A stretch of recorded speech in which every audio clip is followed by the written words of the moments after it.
வாங்க வாங்க அண்ணன்ட்ட சொல்லிட்டு போமா. ஐயோ பெரிய பாசமலர் சிவாஜி சாமி தெரியும். உனக்கு ரஜினிகாந்த் வந்தே தீரணும். உங்களுக்கு என்ன வேணும்? நிம்மதி வேணும். அவனுக்கு மிஸ்டர் பீன் தான் வேணும். ஆனா நீ ரஜினி சார் தான் வெப்பன்னு எனக்கு தெரியும். சார் இதெல்லாம் கவுண்ட் இல்ல சார், அவர் வாய் வச்சுட்டு போறாரு. இது கவுண்ட் இல்ல, கவுண்டர். அவர் வாய் வச்சதுக்கெல்லாம் டீம் பொறுப்பாவாது. ஓகே. என்னமோ சொல்ற இடத்துல நிக்க போற மாதிரி. எனக்கு அமிதாப் பச்சன் கிடைக்கலாம், தங்கர் பச்சன் கிடைச்சா கூட ஓகே. நீ என்ன வேணா எடுத்துக்க. அவர்தான் கான்டினென்டல்ல புலி, நம்ம எடுத்துருவோம் அப்படின்னு சொல்லிட்டு மைண்ட்ல நான் சுத்தி விடுறேன்.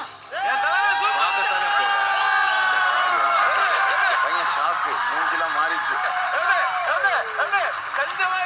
ஸோ எது வரக்கூடாது நினைச்சனோ அது எனக்கு வந்துருச்சு. ஐயோ சவுத் இந்தியன் வந்துருச்சு.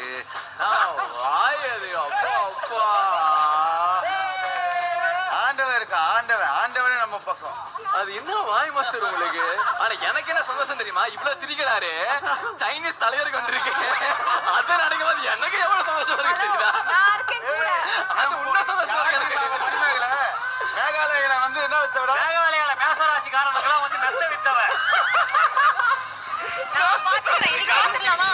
நான் முதல்ல சொன்ன மாதிரி இன்னைக்கு வெளில போறதா அஸ்வின் தான்.